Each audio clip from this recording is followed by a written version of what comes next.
bien marketé, ça cartonne. Vous pouvez faire 10, 20 000, 50 000, même plus, 100 000 euros de chiffre d'affaires, c'est possible. Il est venu, on a parlé, il m'a dit, écoute Nathanaël, moi j'achète du lead. J'achète du lead 25 euros. À l'époque, ouais, c'était ça, 25, 28, hors taxe. Bien cher le lead. Très cher, un lead. Moi, ce qui s'est passé, c'est que je lui ai expliqué que, ok, là t'achètes ton lead 30 euros. Si on fait de la pub, ton lead, tu peux l'avoir à 5 euros.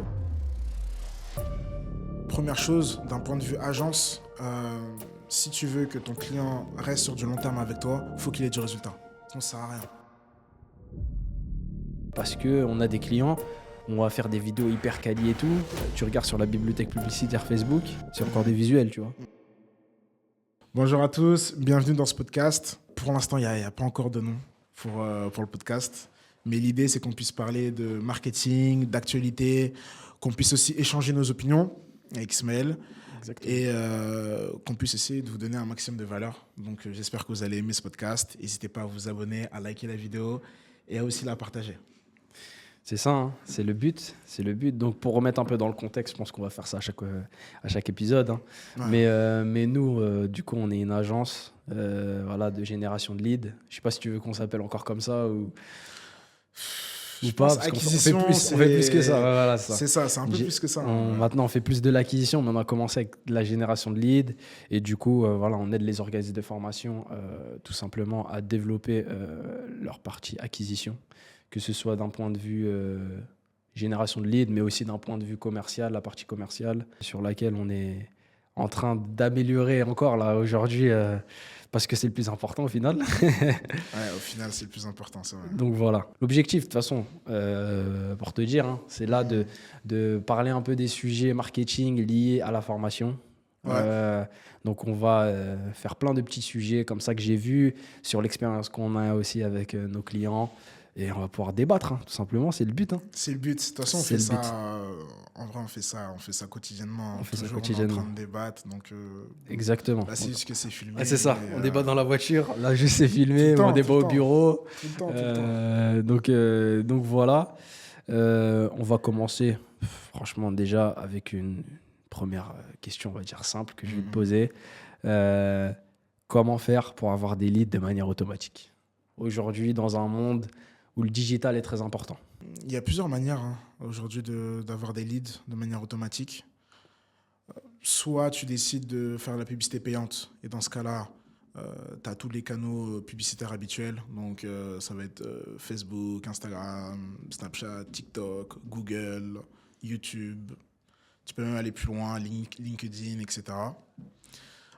Soit tu décides de créer du contenu. Donc, tu vas créer du contenu, avoir une grosse communauté, et cette communauté va te générer des leads. Soit, tu as aussi les apporteurs d'affaires. Il y en a qui utilisent ça. Après, est-ce qu'on peut appeler ça automatique ? C'est à discuter. Perso, je dirais pas ça. Mais... Moi aussi, je dirais pas ça. Mais bon, faut le dire. Ouais. Faut le dire des fois. C'est ça, voilà. Faut le dire. Ça fait partie, on va dire, de la partie acquisition. C'est ça. Mais peut-être si tu as beaucoup d'apporteurs d'affaires, peut-être que tu peux avoir le sentiment que c'est automatique. Oui, c'est vrai. Si tu as une grosse équipe, c'est vrai. Grosse équipe. Et aujourd'hui, toi, tout simplement, pour un organisme de formation, qu'est-ce que tu conseilles pour avoir des leads en automatique ? Qu'est-ce qu'il faut qu'ils mettent en place, tout simplement ? Moi, je conseille la publicité. De toute façon, c'est ce qu'on fait. C'est ce qu'on fait au quotidien pour les clients. La publicité, pour plusieurs raisons. La raison numéro 1, c'est que quand on a un organisme de formation, après, ça dépend à quel stade de l'organisme de formation est. Il y en a qui sont au début d'activité, il y en a qui sont au milieu, peu importe. Mais si tu es en début d'activité, tu n'as pas forcément le temps de construire une communauté, d'avoir 10, 15 000 abonnés, pour commencer à générer des leads. Parce que des leads, c'est bien, mais ça ne veut pas dire que tu as des clients. C'est vraiment la première étape. La première étape, c'est avoir des prospects. Et après, tu dois convertir ces prospects. Et tu n'as pas le temps. Tu es en début d'activité. Tu ne vas pas mettre 3-4 ans en faisant de l'organique pour avoir une grosse communauté et avoir des leads. Donc moi, ce que je conseille, c'est la publicité. Donc de mettre en place une stratégie publicitaire. C'est ça. Hein. Et pour en revenir à la publicité... parce que nous, au début, on faisait que ça. Publicité, même je me rappelle toi, ce que tu faisais au début, quand j'étais pas encore avec toi. Tu faisais la pub, t'envoyais les leads manuellement tous les jours aux clients, etc. Donc derrière, ce qu'il faut faire en final, c'est plus un écosystème publicitaire pour que le lead, tu le recevras, il tombe directement dans un CRM, parce que c'est ce qu'on utilise et je pense que c'est ce qu'on conseille à tout le monde, d'utiliser un CRM pour regrouper toute cette partie-là, contact, etc. Donc c'est important. Est-ce que... Attends, là je me suis perdu. CRM, est-ce que... Tu sais quoi, voilà, c'est plus ça. Qu'est-ce qui t'a fait avoir le déclic de mettre en place, parce que tu aurais pu te cantonner à juste automatiser vite fait génération de leads, Excel, Google Sheet, pour être plus... voilà. Pourquoi tu t'es dit aujourd'hui j'ai envie que mon client il a un écosystème complet? Qu'est-ce que ça apporte en fait? Je pense première chose d'un point de vue agence, si tu veux que ton client reste sur du long terme avec toi, faut qu'il ait du résultat, sinon ça sert à rien. Ce qu'on vend en général c'est de la pub, et ce qui est avec la pub c'est factuel. Soit tu rapportes du résultat et le client reste avec toi, soit tu ne rapportes pas de résultats et ça ne sert à rien que tu sois là, tu vois. C'est pas comme d'autres services. Donc, c'est très factuel. Et quand j'ai compris ça, quand j'ai commencé à vendre de la pub, j'ai compris que, première chose, au début, j'ai commencé par payer des acteurs, par exemple UGC, pour faire les pubs. Ça, j'ai compris que non, il fallait faire des tournages. Parce qu'on ne peut pas tout maîtriser, on veut maîtriser le ton, on veut que les pubs elles soient comme on veut qu'elles soient. Et pour que ça apporte le plus de résultats. Donc, j'ai commencé par ça. Après, comme tu as dit, j'allais pas passer ma vie à envoyer des leads à la main tous les matins. Tu vois. Et même des fois, c'était le matin, l'après-midi, le soir. Enfin, voilà. Donc, j'ai compris qu'il fallait mettre en place une automatisation. Après, j'ai compris que, OK, c'est bien d'amener du lead pour le client. Mais s'il ne convertit pas le lead, exactement, ça ne sert à rien. Ça sert à rien. Tu vois. Et j'ai compris que, au final, il y avait beaucoup de clients qui n'étaient pas formés en vente. Et même qui n'avait pas forcément le temps aussi. Ouais, c'est clair, il n'avait pas le temps. Parce que, en fait, souvent, je pense qu'il y a beaucoup d'agences qui réfléchissent comme ça, qui sont en mode je rapporte du lead, la partie commerciale, c'est pas mon problème. Sauf que, on a aussi remarqué ça, c'est que c'est lié. Demain, on peut rapporter, ça nous est arrivé, rapporter énormément de leads pour pas cher à des clients, mais la partie commerciale, elle n'est pas gérée, et tout simplement. Le client, au final, s'il ne convertit pas les leads que tu lui envoies, en vrai, il met de l'argent dans le vent. Même si tu es super fort et que tu peux lui amener 200 leads par jour, s'il n'en convertit pas, ce n'est pas intéressant pour lui. Et surtout que moi, je m'en souviens, quand j'ai commencé, il y a 3-4 ans maintenant, l'un de mes premiers clients, c'était un organisme de formation VTC à l'époque. Ouais. Lui, son problème, c'était simple. Il est venu, on a parlé, il m'a dit, écoute Nathanaël, moi j'achète du lead. J'achète du lead 25 €. À l'époque, ouais, c'était ça, 25, 28, hors taxe. Bien cher le lead. Très cher, un lead. Et il n'était pas forcément pas content, c'est juste que c'était le marché, tu vois. Le marché, il était comme ça. C'était le marché, ouais. Donc à l'époque, tu sais, toi, ta formation, elle coûte 1500 €, 2000. On te dit, écoute, tu peux avoir des prospects à 30 €. Tu te dis, bon. Tu te dis, c'est bénéf. Hein. Si j'en achète beaucoup, que j'en convertis, peut-être qu'il y a possibilité de trouver une rentabilité. Ouais, en tout cas, à l'époque, ça marchait comme ça. Mais moi, ce qui s'est passé, c'est que je lui ai expliqué que, OK, là, tu achètes ton lead 30 €. Si on fait de la pub, ton lead, tu peux l'avoir à 5 €. Ouais. Donc, 5... voilà, tu divises par 5. Par 5, voire plus, tu vois. Mais tu divises au minimum par 5 ton prix. Et en plus de ça, je lui ai dit que le lead, avec la publicité, ce sera du lead beaucoup plus qualifié que ce que tu as. Ouais. Parce que lui, ce qu'il avait, il achetait du lead en marque blanche. Ouais. Donc, et en plus, si je ne me trompe pas, c'est des leads que plusieurs centres de formation en VTC pouvaient appeler. C'est des leads qu'on t'envoie. Donc toi, tu payes 25 €, on t'envoie le lead. Toi, tu penses que c'est ton lead à toi. Ouais. Mais au final, c'est le même lead qui envoie à tout le monde. C'est un lead ouvert d'esprit, on va dire. C'est ça, c'est un lead ouvert d'esprit. ouais, c'est ça. Et ça t'appartient pas. Et puis surtout, il y a des gens les clients, ils se rendent pas compte, mais aujourd'hui, la data, elle est super importante. Ouais. Et au final, un lead qui ne t'appartient pas, derrière, tu peux pas faire de retargeting par mail, tu peux pas. Il y a plein de choses que tu peux pas faire. Et surtout, c'est pas tes leads. Et aujourd'hui, on sait que l'une des choses les plus importantes, c'est la data. C'est le nombre de prospects que tu as, parce qu'au final, un contact, c'est un potentiel prospect. Et Ouais. s'il n'y a que toi qui l'as généré, bah, tu augmentes tes chances de le signer, c'est logique, tu vois. Donc clairement. Et c'est logique aussi que si on te fournit un lead qui est en marque blanche, bah, que le taux de transformation Bah oui, sera c'est plus ça, faible. il sera plus faible, exactement, exactement. Il suffit qu'il y ait un mec qui l'ait appelé 20 minutes avant toi, limite il va être énervé, tu vois, tu vois, et ça va, en fait, ça impacte trop de choses derrière pour toutes les équipes, pour Et tout en fait. c'est pour ça que pour moi, c'était. Enfin, quand il m'a annoncé ça, je me suis dit, mais attends, si tu achètes 30 leads, ça te coûte presque 1 000 euros. Il m'a dit oui. Mais en plus, attends, bah, c'est simple, aujourd'hui, on peut aller voir, parce qu'on travaille toujours avec ce Ouais. client-là. Non, ça c'était un autre. Ah, c'était Celui-là. un autre, Ça c'était un autre. mais c'est le même concept. Mais c'est tout, oui, on a Et toujours des clients VTC. si si on va regarder, bah, on achète. Le mec, il peut dépenser 30 euros, avoir, je sais pas moi, Bah, 15-20 attends, litres, tu vois. je crois que c'était avant-hier, on avait un coup parlé d'à combien? À 1 euro. 1 euro, voilà. 1 euro. 1 euro, tu dépenses 30 euros, t'en as 30. Voilà. Et c'était ça en plus. En fait, la différence, Elle est énorme. elle est énorme. Elle est énorme. Elle est énorme, mais le problème qu'il y avait, c'était que lui, il s'attendait pas à un tel flux. Mm. Il était tout seul.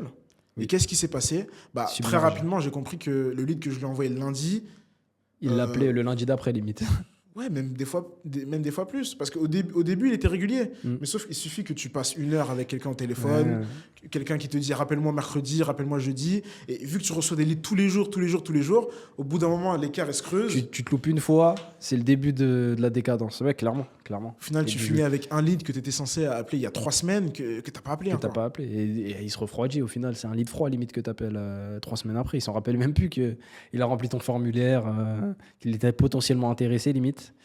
Mais clairement, clairement. Et aujourd'hui, pour aller toujours rester dans la formation, tu préfères quoi demain? Aujourd'hui, si tu as un client, tu préfères faire de la formation en ligne, vendre de la formation en ligne ou vendre de la formation en présentiel? Ah, les deux, hein. Les deux? Les deux, en ligne ou en présentiel. C'est juste que c'est des stratégies C'est ça. différentes. C'est ça que j'allais rebondir sur ça. Aujourd'hui, pour une formation en ligne, c'est quoi les indispensables à avoir? Je pense que pour une formation en ligne aujourd'hui, si tu veux vendre vraiment en ligne, il faut que tu aies quand même un minimum d'image de marque, de branding, je pense. Tu Ouais. vois, c'est pas comme de la formation en présentiel où c'est très facile sans un minimum de branding. Je pense qu'en ligne, la barrière elle est plus haute. Il te faut un branding. Il faut que tu aies une bonne offre. Il faut que tu aies aussi une formation qui est une formation. Parce que tout le monde veut sortir une formation en ligne, mais c'est pas Ouais. toujours utile. C'est ça. En fait, si tu formes les gens à devenir plombiers, enfin voilà, c'est compliqué en ligne. Après, tu peux, enfin quoi que je te donne cet exemple, mais quoi que ça peut être possible. Si tu cibles monsieur et madame tout le monde qui a des problèmes de plomberie chez soi, tu fais une formation en ligne, ok, dans Ça cet passe, angle-là, pourquoi pas, tu vois. Mais c'est pas toutes les formations qui sont possibles d'être commercialisées en ligne. Donc ça déjà, il faut se poser faut se poser les bonnes questions. Est-ce que ma formation, c'est pertinent de la faire en ligne? Et aussi, si tu la fais en ligne, à quel prix aussi? Bah, c'est ça. Parce que je vois des fois des formations en ligne à moins de 100 euros. Niveau rentabilité, J'ai du mal à, j'ai du mal à, ouais, j'ai du mal à comprendre. J'ai du mal à comprendre, tu vois. Après, ça peut se faire, hein, mais ouais, c'est compliqué. tu dois vendre beaucoup, vraiment Tu énormément. Là, c'est de la masse. C'est de la masse que tu fais. Et même derrière, surtout, c'est les qualitatifs de ta formation. La vente 100 euros, c'est limite, c'est te tirer une balle dans le pied, en fait. À part si vraiment t'es quelqu'un qui a une communauté, pourquoi pas? Parce que ça te coûte pas d'argent d'acquérir un client, tu vois. Ouais. Mais si tu fais de la pub et que tu vends ça pas cher, bah déjà oui, tu dois compter les frais publicitaires. Après, derrière, ça dépend voilà, des outils que tu utilises, etc. Par exemple, par exemple Ouais, ça dépend. Si tu as une équipe, si tu utilises plein d'outils, etc., bah, rapidement, ta marge, elle peut être faible. Ah, elle peut baisser Et de il te ouf. faut énormément de ventes pour même générer 10 000, par exemple, ça va te prendre du temps. Ok. Ouais, bah, c'est sûr, hein, c'est sûr. Ça veut dire que, ouais, pour un peu résumer, et aussi, parce que j'allais rebondir sur ça aussi, sur le fait de se mettre en avant.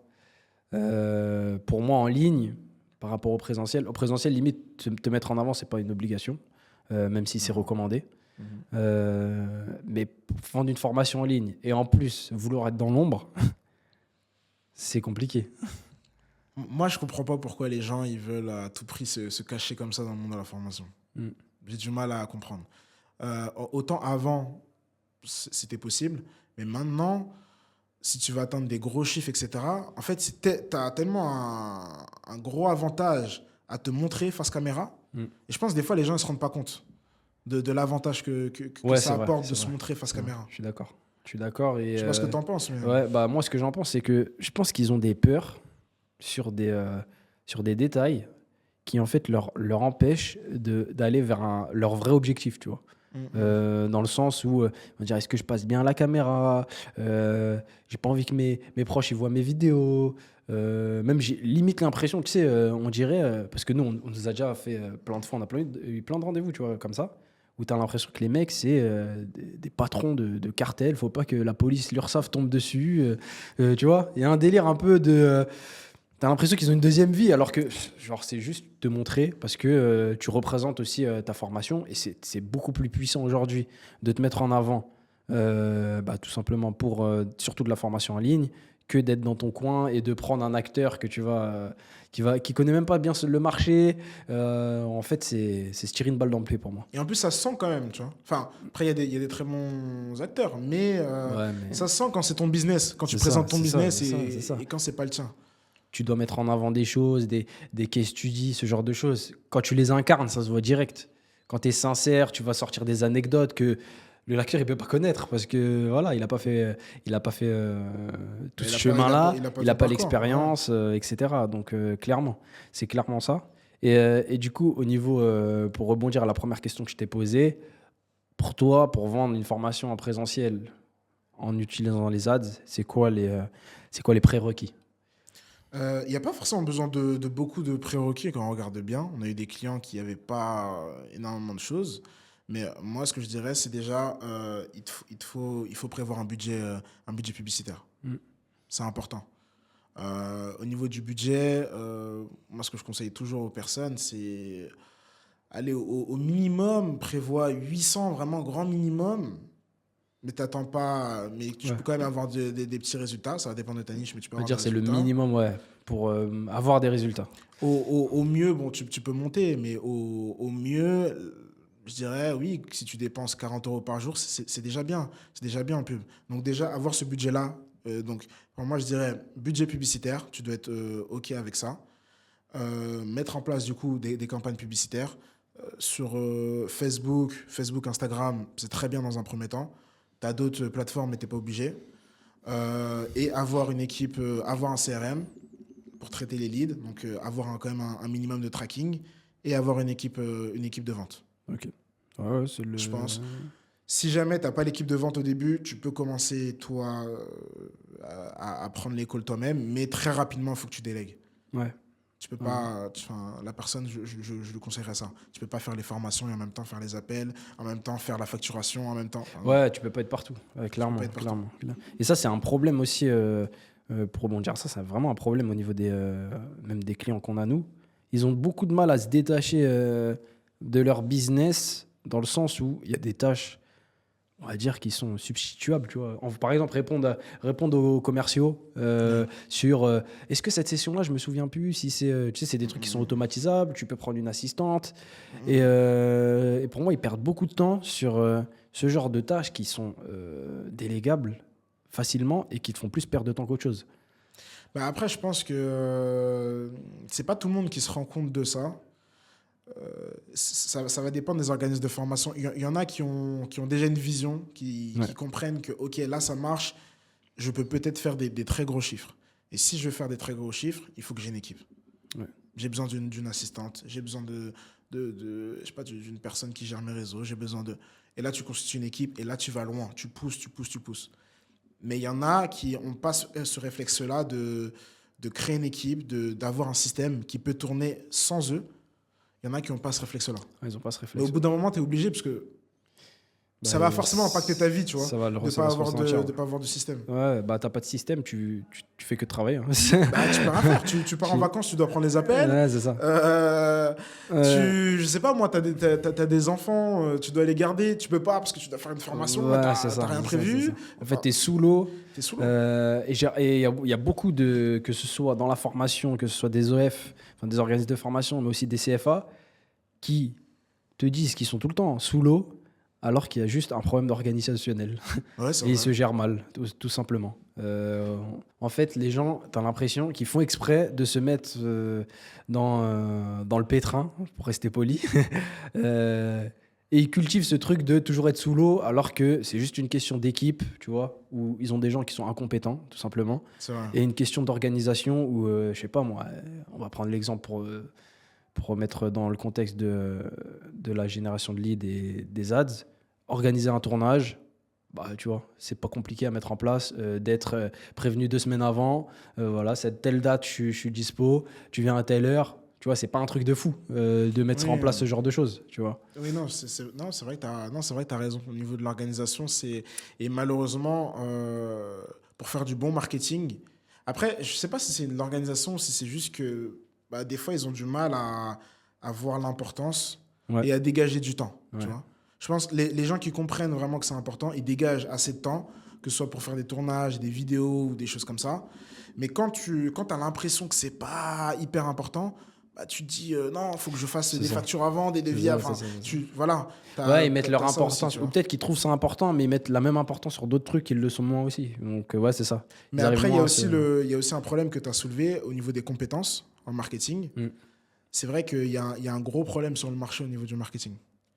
Parce que je pense que c'est les écoles qui ne forment pas assez bien au niveau du marketing. Mm. Parce qu'il y a des gens qui arrivent après en entreprise et qui ne savent pas faire grand-chose au final. Tu vois. Ouais, c'est comme- Lancer des campagnes, ils ne savent pas le faire. Mm.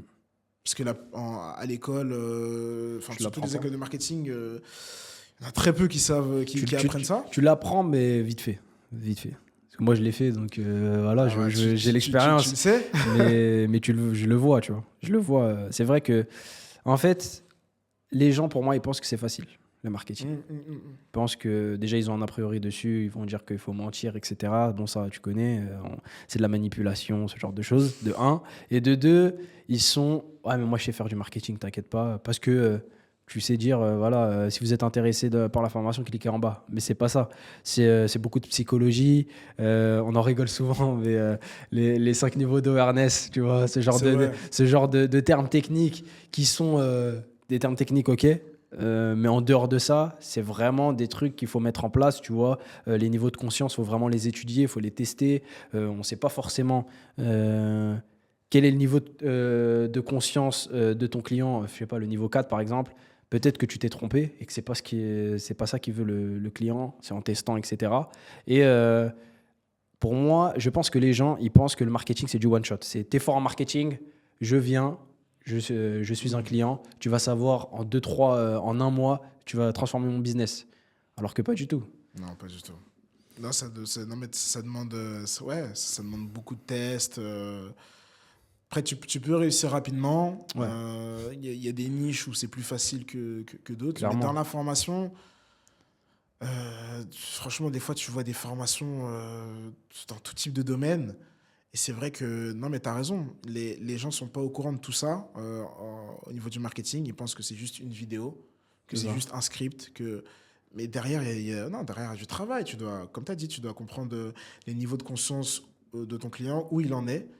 Est-ce que c'est un débutant? Est-ce que c'est un avancé? Est-ce qu'il est conscient de ses problèmes ou pas, etc. Mm. Tu dois aussi comprendre quelle émotion est le plus réceptif Dans à ton ta client, formation, ouais, à ta cible. à ta cible. Clairement. Voilà, c'est ça, à ta cible plutôt.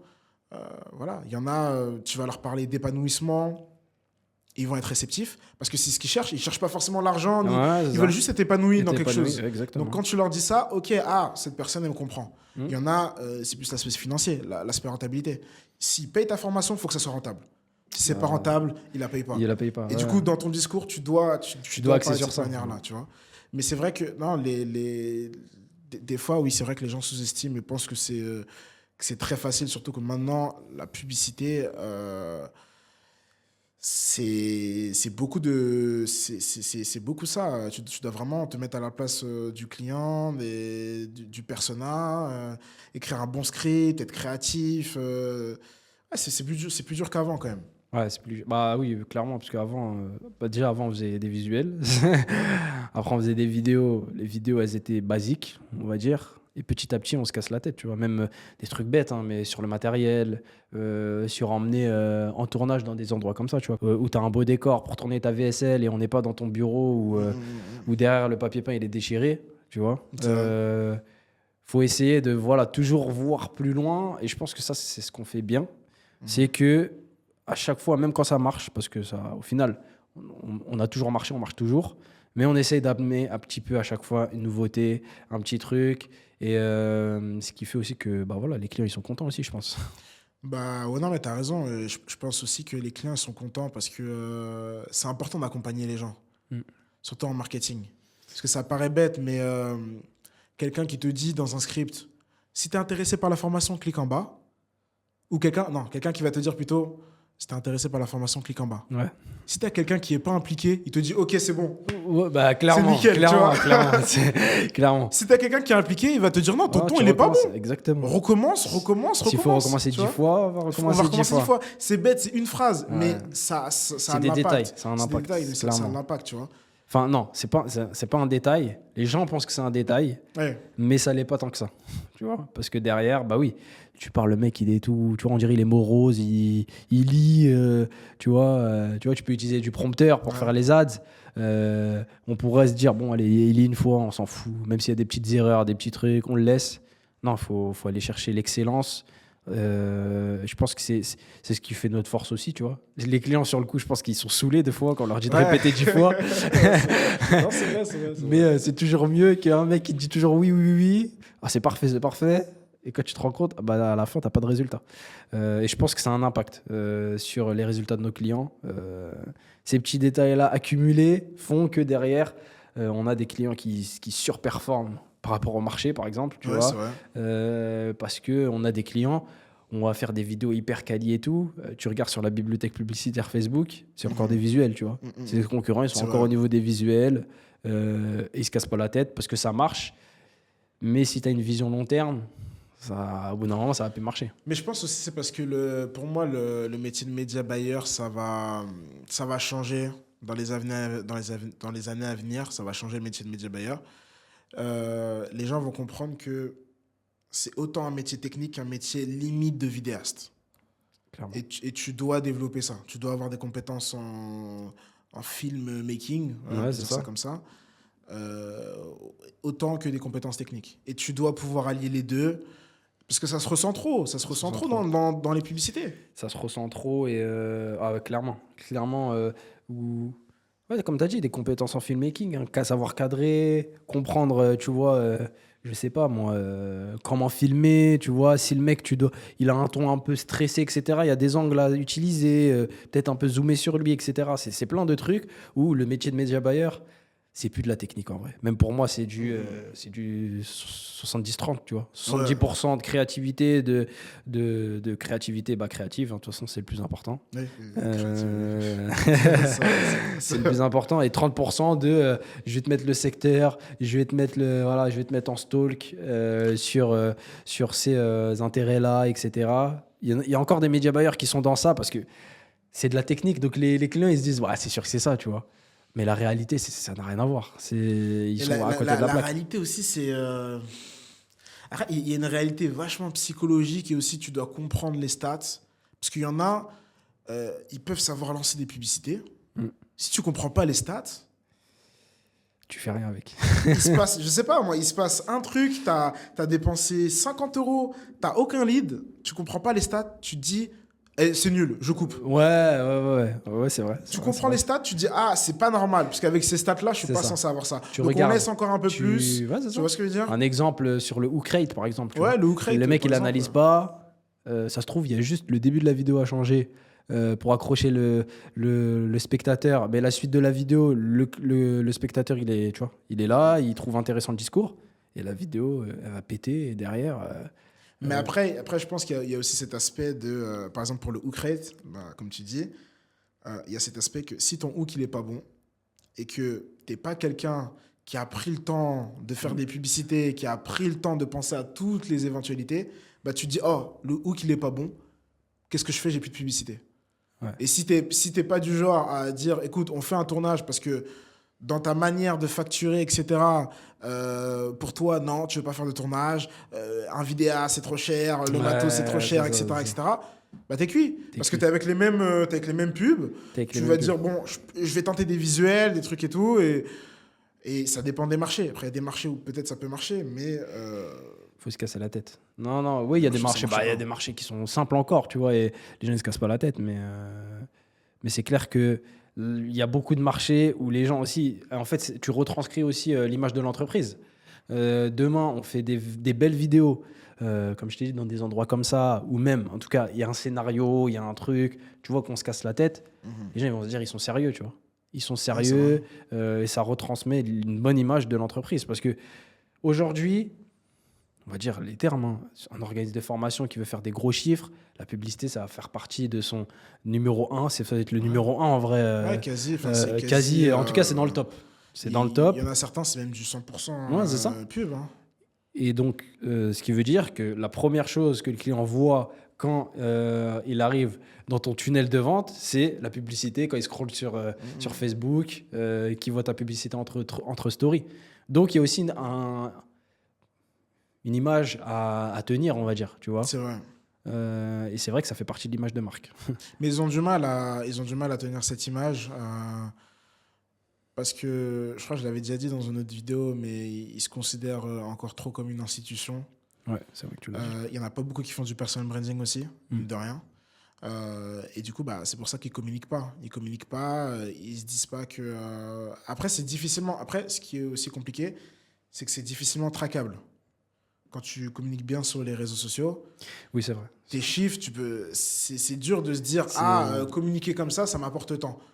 C'est compliqué aussi. Mais c'est vrai que pour moi, franchement, un organisme de formation qui fait un peu d'effort sur la partie image de marque, t'as un beau site. T'as tes réseaux sociaux qui sont bien tenus. Tu fais de la publicité. T'as une bonne offre. Allez, si tu vas plus loin, t'as du CPF. Allez, tu vas plus loin, t'as du CPF. Un peu plus loin. Ouais. En fait, je vois pas comment ça peut pas marcher. Ouais, bah clairement. C'est qu'une question de temps au final à ce niveau-là après. Quand t'as eu ces bases-là. C'est vrai que c'est des bases importantes. Hein. Allez, ça peut pas marcher si tu fais des mauvaises pubs. Mais si tu fais des bonnes pubs, t'as du prospect. Ouais, bah oui, t'as du prospect. Si t'es un minimum bon en vente, sachant que tes formations sont financées, si t'as du CPF. Si t'as pas du CPF, oui, il faut être un peu meilleur en vente. Ou en tout cas, il faut que t'aies une bonne offre. Parce qu'il y a ça aussi. Des fois, les gens, ils ont pas une bonne offre. Mais si t'es un minimum bon en vente, que t'as une formation CPF, allez, une formation qui forme à un métier, allez, si je vais plus loin, ou à une compétence en tout cas qui est recherchée sur le marché, je vois pas comment tu peux pas faire de vente. Alors, pour rebondir à l'offre, je te pose une question simple, tu vois, faut que tu répondes tranquille. C'est pour un organisme de formation aujourd'hui, c'est quoi une offre? Et c'est quoi une bonne offre? Et c'est quoi une offre irrésistible même? Une offre irrésistible, il n'y a pas beaucoup d'organismes de formation qui l'utilisent. Mais pour moi, une offre irrésistible, c'est une offre qui a une valeur perçue haute par rapport à ton prix. Okay. Déjà de 1. De 2, ça va être une offre facile à comprendre. Donc, très rapidement, elle doit être claire, elle doit être facile à comprendre. De 3, tu dois mettre des garanties fortes. Pourquoi? Comme ça, tu vas inverser le risque. C'est simple, c'est comme Amazon. Tu n'as pas peur d'acheter sur Amazon parce que tu sais que si ça se passe mal, si jamais... jamais ton iPhone il est cassé. Si jamais ton iPhone est cassé, tu envoies un mail, il te rembourse direct. Il n'y a même pas de... Il n'y a pas de stress, il n'y a pas de débat. Et c'est pour ça que les gens achètent et qu'ils ont confiance. C'est vrai. C'est pareil pour une offre marketing. Les gens doivent avoir le sentiment que s'ils achètent ton offre, il n'y a pas de risque. Donc pour moi, c'est ça. Et tu dois développer chaque point. Une garantie, il y a plusieurs garanties à mettre en place. Il y a les garanties habituelles, satisfait ou remboursé. C'est les garanties habituelles. Mais tu as d'autres garanties. Tu peux garantir, je sais pas moi, des entretiens. Tu peux garantir plein de choses. Ouais, tu peux garantir plein de choses. Je voulais revenir sur un point qui revient beaucoup parce que, je sais pas, j'ai l'impression, tu parles de pub, tu parles de ça. C'est les tunnels de vente pour la formation. Est-ce que tu trouves que c'est utile ou pas? Et voilà, je te laisse argumenter. Les tunnels de vente. Je trouve pas que c'est forcément utile dans tous les cas. Il y a des gens qui n'ont pas besoin de tunnel de vente. Honnêtement, si un tunnel de vente pour toi, parce que ça dépend comment les gens appellent ça tunnel de vente. Enfin, il y en a, ils veulent juste une méthode ou un système pour avoir des leads et ils vont te dire que c'est un tunnel de vente. Non. Mais s'il y en a qui voient un tunnel de vente comme un site internet, un mini-site, voilà.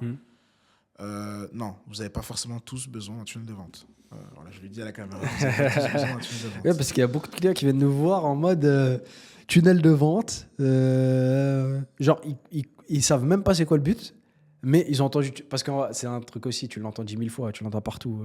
Les mecs du marketing, c'est vrai, il y a beaucoup de gens qui parlent que de ça. sur ça. Il faut savoir qu'en publicité, l'important pour toi, quand tu fais de la publicité, c'est de capturer du prospect. Tu as plusieurs manières.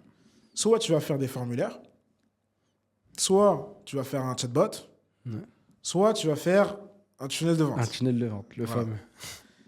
Un tunnel de vente. Pourquoi moi, je suis quelqu'un, en général, qui... Ça dépend, c'est du cas par cas. Ouais, c'est du cas par cas. Des fois, j'aime pas forcément, parce que c'est pas forcément utile. Parce que ça va dépendre de ton budget. Si tu as un gros budget, tu peux tester et voir la différence après. Mais si tu n'as pas un gros budget, tu dois te dire, quand je dépense 100 €, combien ça m'apporte de prospects. Ça, déjà, ça doit être traqué. Et déjà, ça, tu dois voir. Est-ce que quand je mets en place un tunnel de vente, avec 100 €, j'ai 5 prospects? Ou est-ce que quand je ne mets pas en place un tunnel de vente, un formulaire, j'en ai 100? Tu vois, déjà, ça doit être traqué. Et de deux, tu peux te poser la question, OK, oui, j'ai 5 prospects, mais j'ai des prospects qualifiés. Mes prospects, ils sont hyper qualifiés. Ce n'est pas toujours le cas. Moi, je l'ai testé plein de fois sur le marché. Tu penses ça, tu fais un très beau tunnel de vente, très bien copyrighté, tu as respecté tout ce qu'il faut respecter en marketing. Pourtant, ton lead, il coûte plus cher et il n'est pas pour autant énormément plus qualifié que si tu avais fait un formulaire. C'est pour ça que je dis non. Ça va dépendre de votre marché, ça va dépendre de votre niche. Si vous lancez des webinaires, oui, tu ne peux pas faire de webinaire sans tunnel de vente, c'est logique. Ouais, il y a des stratégies, mais ça fait partie ça fait partie des stratégies possibles. C'est pas le truc. Tu sais, j'ai l'impression qu'il parle de tunnel de vente, c'est la recette miracle. Ouais, c'est soit tu fais ça, soit tu fais pas de tunnel. Soit tu fais rien, quoi. Ouais, soit tu fais rien. Alors que ça fait partie de plein de stratégies qui sont possibles à mettre en place et en fonction de tes résultats. C'est toujours ça, parce que c'est pareil. C'est comme quand on fait un tournage, souvent, on nous parle. Non, même pas en tournage, souvent c'est en rendez-vous, etc. On nous parle de les vidéos et tout. Voilà, par exemple, cette vidéo elle est bien et tout. Mais au final, ce qui compte, c'est le résultat. On le dit tout le temps ça aux clients. Voilà. C'est pour ça qu'on justifie aussi nos trucs en mode les vidéos, c'est notre moyen de closer. Mais c'est pas. Je sais pas, c'est pas parce que tu vas faire une vidéo de 1 minute, copywriting de fou, le dernier studio, que ça va marcher. Et à l'inverse, ça se trouve, ce qui va marcher, c'est une vidéo que tu vas faire dans la rue en mode TikTok. Tu sors ton téléphone, boum boum, vidéo de 15 secondes et ça va vendre à mort. Ouais. Non, mais c'est ça qui est... Des fois, c'est frustrant aussi, tu vois. C'est frustrant aussi parce que quand tu fais des vidéos TikTok, on va te dire, écoute... Monte un peu en qualité de ta vidéo, tu vois. Tu montes en qualité, les résultats ils chutent.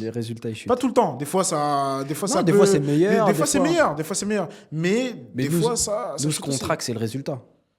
On s'en fout de la manière. Si la manière c'est BG etc. Vidéo de fou, ça marche de fou. On va faire que ça. Tant mieux, bien sûr. On va faire ça, on va approfondir là-dessus. Si c'est l'autre, c'est l'autre. Parce que je voulais rebondir aussi par rapport à ça, c'est que j'ai l'impression que les clients, et ça je pense qu'il faut qu'on s'adresse à eux en mode.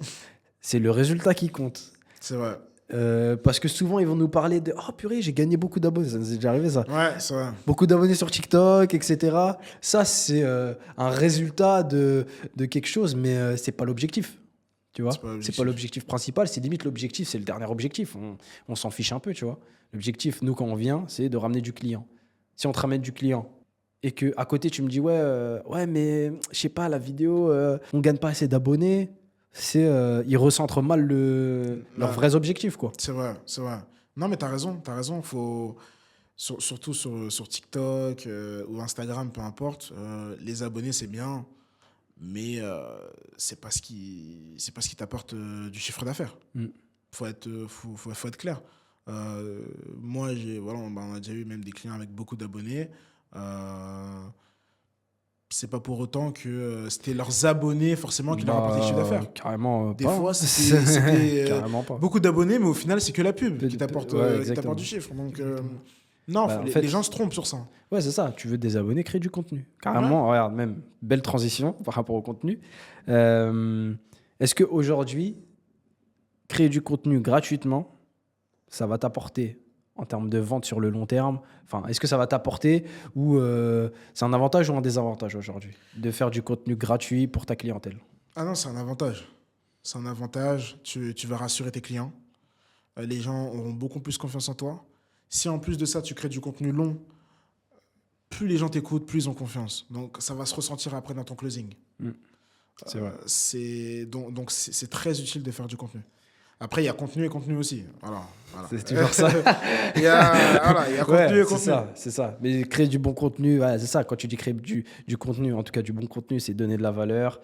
En gros, quand le client il voit la vidéo, ils se disent j'apprends quelque chose. J'évolue grâce à ça. Et souvent, même pour rebondir à ça, les gens ils vont dire j'ai pas envie de donner trop de contenu gratuit parce que si je donne tout limite gratuitement, il va se dire bah, je vais le faire moi-même, j'ai pas besoin de payer. Qu'est-ce que tu penses par rapport à ça? Est-ce que tu penses comme eux ou tu te dis justement à l'inverse, il y a une autre façon de voir, c'est plus je lui donne du contenu gratuitement, plus il va se dire mais attends, s'il me donne tout ça gratuitement, quand je vais payer, ça va être encore pire. Mais Il y a ces deux visions-là. Moi, je pense que c'est plus ça qui marche au final. Tu peux donner du contenu gratuit et c'est pas pour autant que tu n'auras pas de clients.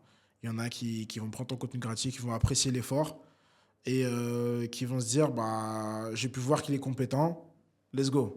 Ouais. Tu vois. Après, ça dépend des niches aussi, ça dépend de ce que tu proposes aussi. C'est sûr. Si, je sais pas moi, si tu fais un tuto sur, je sais pas moi, comment réparer un écran de téléphone et que ta formation c'est ça. Oui, bah oui.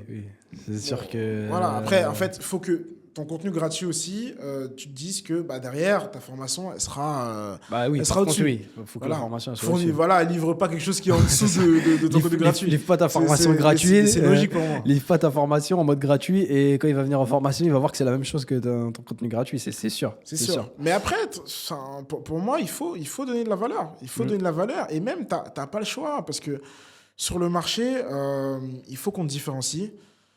Faut que quand on te regarde par rapport à d'autres concurrents, on trouve des avantages auprès de ton entreprise. Si tu fais rien, enfin si ton contenu il est toujours lisse, tu donnes jamais d'infos. En plus de ça, t'es au même prix que tout le monde et que tes concurrents, eux, ils le font. Parce qu'aujourd'hui, c'est ça. Hein, la concurrence, elle est de plus en plus rude et il faut s'aligner avec le marché. Tu vois, il faut être même meilleur que le marché. Pour être meilleur que le marché, déjà, il faut être au même niveau que lui. C'est vrai. Et si déjà, tu fais, on va dire, le radin, parce que souvent, c'est une question de peur et d'être un peu, voilà, j'ai pas envie de tout donner, tout dévoiler. Non, il faut s'enlever cette peur-là. Non, vraiment, le contenu, il faut faire du contenu de valeur. Il ne faut pas hésiter. Surtout que même, il y a possibilité avec le contenu d'avoir aussi des leads. Oui. Que ce soit avec des lead magnets, par exemple vidéo YouTube, tu peux très bien faire un lead magnet. Pour ceux qui ne savent pas, c'est un contenu gratuit que vous offrez, enfin un contenu qui a de la valeur gratuit que vous offrez à vos clients en échange d'une adresse mail ou d'un numéro de téléphone. Donc ça, c'est possible. Euh, Derrière, tu peux même remplir des newsletters. Ça peut te servir si par la suite tu fais de l'email marketing, tu veux faire un webinaire, tu veux faire. Enfin, le contenu, si c'est très bien utilisé, tu peux générer du lead avec, mais il faut faire du beau contenu, il faut prendre le temps, faire des formats longs, s'inspirer. En fait, faut que les organismes de formation, parfois, ils s'inspirent des gros vendeurs de formation sur le marché. Voilà. Il y en a qui vendent beaucoup de formations sur le marché. Ça se voit, vous les voyez tout le temps en pub. Voilà, ça aussi. C'est pas parce que si tu vois toute l'année quelqu'un en publicité, ça veut pas dire qu'il n'a pas de clients, au contraire. Ça veut dire que Mais ça marche carrément, super bien. C'est ça, c'est ça. Ça veut dire que ça marche super bien et qu'ils dépensent parce que ça marche. Donc, tous les gros vendeurs de formation, pas tous, il y en a qui font pas tous parfois du contenu, mais en général, ils en font. Inspirez-vous de leur manière de faire du contenu. Est-ce qu'ils font des podcasts? Est-ce qu'ils font quel type de contenu? Des tutos, des conseils, qu'est-ce qu'ils font? Voilà, sur ta niche, tu fais pareil. Ouais, clairement. Clairement, je suis totalement d'accord avec toi. Parce qu'ils ont peur et ils vont penser, ouais, c'est ça, ils vont penser qu'ils copient, alors qu'aujourd'hui, personne n'a rien créé, hein. Tout le monde s'inspire de tout le monde. C'est plus de l'inspiration que, voilà, faut pas. Que ce soit même aussi aux States, hein. Tu vois, tu prends ce qui se fait aux States, tu le ramènes en France, c'est pas copié. Tu ramènes quelque chose qui n'a jamais été fait, par exemple en France, tu copies pas, t'es juste malin. et en plus, il faut le faire. Ouais. Ouais, non. Ceux qui hésitent à faire du contenu, il faut le faire. Allez sur le marché américain, allez sur le marché espagnol, chinois, indien. Regardez tous les marchés. Prenez les idées et réadaptez ces idées-là à votre vécu, votre expérience, votre personnalité. Et même si vous prenez l'idée, votre contenu sera différent dans tous les cas. Mais il faut s'inspirer. Ah oui, il Ouais, faut non, s'inspirer. c'est ça, hein, c'est ça. Là, ça va être la fin du podcast. On va traiter 2 petits sujets pour finir. Tout d'abord, quelles sont les formations que tu conseilles à lancer, tout simplement pour un organisme de formation qui veut faire du chiffre? Oui, non, mais tout le monde se pose cette question. Tout le monde te pose la question. Toutes les formations métiers, elles marchent. Moi, ce que je conseille aux personnes, très simplement, c'est de regarder le marché du salariat. Quel domaine recrute le plus? Faites des formations dans ces domaines-là. Parce que les formations doivent être liées au marché du travail. Bah, c'est ça. Voilà. Toutes ces formations-là, vous les lancez, ça marche. Tout le monde recherche. Les boîtes d'intérim, elles demandent à ce que les gens soient formés dans ça. Ça va marcher. Et souvent, il y a des métiers sous-cotés Bien sûr. qui sont hyper demandés et tu le lances ça en formation, c'est fini. À l'époque, je m'en souviens, il y a 2 ans, on lançait des formations CACES, ça cartonnait. Ouais, c'est vrai. Ça cartonnait. Ah, c'était dans tes premiers clients en plus, hein. C'était les premiers clients qui cartonnaient. Ah oui, c'était incroyable. Formation CACES, parce que c'était demandé au niveau des intérims. Ouais. Donc, toutes les formations métiers, en général, elles marchent. Essayez de faire des formations poussées. Restez pas sur de l'anglais, de la bureautique, Ouais, bah, c'est ça, Excel, etc. j'allais rebondir là-dessus parce que Voilà. ça, c'est les formations, ça marchait à l'époque, quoi. C'est À dur l'époque. maintenant, franchement. Avec c'est, Internet, avec. Enfin, je sais pas, il y a trop de. C'est des trucs tellement spécifiques, ça peut marcher, mais faut bien le marketer. Souvent, ils le marketent mal, en fait. Donc, forcément, tu te retrouves à pas vendre. C'est ça, Pas franchement, vaut mieux faire des formations spécifiques et ça va marcher, ça va marcher. De toute façon, moi je le dis toujours, hein, il y a quelqu'un qui fera une formation comment devenir pêcheur, comment devenir... voilà, toutes ces choses-là. Il va là. cartonner. Et il va cartonner. Il va cartonner. On l'a vu aux États-Unis, il y a quelqu'un qui a lancé une formation pour apprendre à faire du piano et il a cartonné, il a fait des millions et des millions. Ouais, de ouf. Sur Clairement. quelque chose qui était De toute peut-être façon, sur le papier basique. moi, quand j'ai vu qu'il y avait un mec qui vendait, bon, c'était pas de la formation, mais qui vendait des cailloux, et juste parce qu'il Ouais. avait bien marketé, il était millionnaire, il vendait des millions. Ouais. J'ai dit non, en fait, tu peux tout vendre, c'est une façon d'angle, le truc, mais là, dans la formation, en tout cas, les gens, ils ont des compétences en plus, tu vois. Tout le monde, là, aujourd'hui, tout le monde peut lancer des formations, parce que tout le monde a des compétences. Ouais. Et souvent, les compétences les plus, tu sais, les hobbies des gens, au final, le mec qui a lancé la formation piano, bah, c'est juste que le mec, il est passionné par le piano. Et je vais apprendre aux gens à apprendre le piano, tout simplement. Tout le monde a des passions, en vrai. Enfin, la plupart des gens. Des fois, faut être simple. Faut juste Faut être simple. faire un produit autour d'une passion. Mais avec une compétence aussi. Oui, voilà, ouais, c'est ça. faut pas que. Parce qu'il y a. Voilà, Il y a des passion passions, voilà. et être chaud dedans. Bah, Parce que mais, tu peux avoir une passion, t'es nul. Ah, c'est ça, c'est ça. Non, mais voilà, faut quand même quelque chose de cohérent, de sérieux. Mais oui, formations, la plupart elles sont lançables, surtout les formations métiers. Ouais. Axez-vous sur des formations métiers. Si vous avez des financements, c'est encore mieux. Ouais, clairement, bah, ça c'est le Et must. là, avec un peu de pub, bien marketé, ça cartonne. Vous pouvez faire 10, 20 000, 50 000, même plus, 100 000 euros de chiffre d'affaires, c'est possible. C'est Ouais, je suis possible d'accord. de faire ça. Je suis d'accord. Bah ouais, c'est ça. Et pour la partie, du coup, au niveau de la partie commerciale, ça c'est un peu une question esselée, ça va nous permettre de bien terminer. Comment aujourd'hui je peux savoir si mon équipe commerciale, elle est, elle est compétente en dehors, voilà, du taux de conversion, etc. Aujourd'hui, je sais pas comment ils sont en appel. Je vais pas être avec eux, derrière eux, écouter tout ce qu'ils font. Toi, c'est quoi que tu peux mettre en place? Non, mais c'est vrai parce que c'est dur. C'est pas facile de gérer une équipe C'est commerciale. pas facile. Franchement, il faut enregistrer les calls. Il faut enregistrer les appels. Ok. Enregistrer les appels. Quand les appels ils sont enregistrés, même les points, les débriefs avec l'équipe, etc., ils seront plus pertinents. Tu pourras dire, écoute, j'ai écouté tes appels de lundi à vendredi, tu as fait ça comme erreur, ça comme erreur, ça comme erreur. J'aime pas ton discours, il faut qu'on change ça. C'est clair, c'est précis. Et même, on peut pas te mentir. On peut pas te dire, oui, je suis hyper forte ou hyper fort en vente. Tu sais rien, tu vois. Tu as l'impression. Quand tu écoutes les appels, tu sais, ah, ok, ouais, là, ouais, et là, non. Tu vois, donc, non, il faut enregistrer les calls. Et en plus, même pour un peu les rassurer, parce que bon, écouter les appels, ça prend du temps. Aujourd'hui, avec des applications, etc., il y a les IA qui peuvent écouter à votre place et vous avez juste à poser des questions comme à ChatGPT. Voilà. Est-ce que Stéphane, voilà, il a été poli avec les clients? Il va vous dire direct, ah non, il en a insulté un, ou je sais pas. Est-ce qu'il s'est bien présenté? Est-ce qu'il a C'est présenté l'offre? C'est ça, c'est ça. Ouais, il y a... Donc aujourd'hui, il n'y a même plus d'excuses pour mettre ça en place. C'est que bénéfique. Ah C'est non, que mais bénéfique. clairement, je suis totalement d'accord. Bon, je pense qu'on a fait un peu le tour des sujets, les challenges, ouais, vas-y. Parce qu'il y a beaucoup, où il y a des webinaires, Ouais. il y a beaucoup de challenges maintenant qui sont faits de nos jours.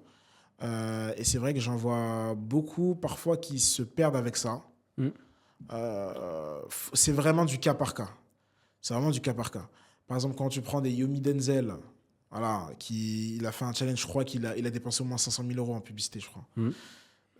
Il y a de fortes chances pour qu'il ait généré 5 millions d'euros, je ne serais pas surpris. Faut être 10. Sachant que sur son premier jour de challenge, il y avait 100 000 personnes de connectées. Ouais. Donc voilà, si tu dis, tu fais un petit taux de conversion et tout, voilà. Mais il fait ces stratégies-là maintenant. Ça fait combien de temps qu'il est sur le marché? Ça fait plus de 5 ans. C'est pas une stratégie qui sera efficace pour tout le monde. En fait, c'est le truc de l'objet brillant. En fait. C'est le syndrome de l'objet brillant. C'est la nouvelle stratégie qui est à la mode. Tout le monde veut la faire, mais tout le monde n'a pas les armes pour la faire fonctionner, cette Pour la stratégie-là. faire fonctionner, pour que ça marche, ça demande du temps. L'organisation, c'est pas facile. Clairement. Donc il faut faire attention à ces méthodes-là. Mm. Il y en a qui, oui, sont prêts à passer à ce cap-là, le cap du webinaire, etc. Il y en a qui sont pas prêts. Ah, je suis d'accord. Carrément, je conseillerais aux gens, quand vous voyez des stratégies à la mode, etc., laissez passer la vague et lancez-les après la vague, carrément. Ouais. Parce que, voilà, même la stratégie, elle va prendre en maturité. Et puis vous, c'est comme voilà, les cryptos, les NFT, voilà, pour revenir à des sujets plus business. C'est des trucs, c'était à la mode. Et puis en fait, tu te rends compte que le marché, il s'effondre et que c'est juste une bulle spéculative qui, au final, ça vaut pas grand-chose. Ou en tout cas, il y a des conditions, entre guillemets, à remplir avant de lancer ce genre de stratégie. Faut vous dire, restez sur du basique. Pas faire all-in dessus. Bah oui, voilà. Au pire des cas, si tu as déjà une stratégie qui marche, si tu as déjà une stratégie qui marche, bon, c'est bien, tu peux le lancer en parallèle, puis tu fais des petits tests. Mais si tu n'as aucune stratégie qui marche, commencer par la base. Commence pas par le plus dur. Faut commencer par le basique. Ouais, c'est ça. Il y a des trucs qui sont ancestraux, tu vois. La pub aujourd'hui, ça, avec les années qu'il y a d'expérience, c'est quelque chose qui marche. Tu te casses pas la tête. Fais un système qui est plutôt simple si tu veux commencer doucement. Après, voilà, le délire de écosystème, ça c'est en second temps peut-être, tu vois. Déjà, juste ça, c'est en second temps, tu vois, limite. D'abord, valide ta formation, fais un peu de cash, et après, tu vois. Mais les stratégies, c'est trop compliqué aujourd'hui. Webinaire, Aujourd'hui, enfin, Ouais, on s'est formé dessus. ouais. On sait le niveau qu'il faut avoir pour faire ce genre de strat. C'est pas facile. En tout cas, les webinaires, c'est pas si facile. tu veux être à fond dedans et mettre toutes les chances de ton côté, il faut avoir des compétences. C'est pas facile. Ça demande des compétences. Faut que tu fasses des bonnes pubs et même faut que tu sois bon pendant le webinaire aussi. Après, le webinaire, ça marche. Ouais, non, ça Il y en marche. a qui font des gros millions, chiffres. oui, Et même clairement. les plus gros en général, ils passent par des webinaires pour faire des très gros chiffres. Donc ça marche. C'est pas ce qu'on dit. On dit pas que ça marche pas. On dit juste que c'est pas facile. Un webinaire, tu le C'est tiens ça. minimum 1 heure. Si tu commences à stresser parce que tu vois 100 personnes en live, Ouais. tu bégayes un petit Tu peu. bégayes, ouais, c'est ça. Ton webinaire, C'est fini. Oui, c'est oui, fini. tu l'as. Ouais. Donc déjà si t'es pas bon à l'oral, C'est c'est chaud. compliqué déjà, tu vois. Mm. Donc il y a plein de petits détails comme ça qu'on voit pas forcément parce que voilà, mais ça demande quand même un minimum de compétences. Ça demande des compétences. Et ouais, non, c'est vrai. C'est vrai. Des compétences qui sont sous-cotées, comme tu as dit. Hein. L'aisance à l'oral, c'est pas donné à tout le monde. Et puis, il faut voilà. Ou en tout cas, si tu n'es pas à l'aise à l'oral, entraîne-toi et n'attends pas à ce que dès ton premier webinaire, tu fasses 10 millions. Tu vois, ça va peut-être prendre plus de temps. Ah mais clairement. Donc, clairement. on a fait un petit tour sur des petits sujets. En tout cas, je pense qu'il va être intéressant, cet épisode. Je sais pas si tu as quelque chose à rajouter, à leur dire. L'idée, c'est qu'on puisse faire ce podcast-là régulièrement sur des sujets marketing. Des fois, il y aura peut-être des invités ou autres. N'hésitez pas à nous dire les sujets que vous voudriez qu'on aborde. On n'hésitera pas à les aborder. J'espère que vous avez aimé. Si vous avez aimé, je vous invite à vous abonner, à liker la vidéo, à la partager et à nous dire vos retours. Ouais, tout simplement. Hein. Et on se retrouve au prochain épisode.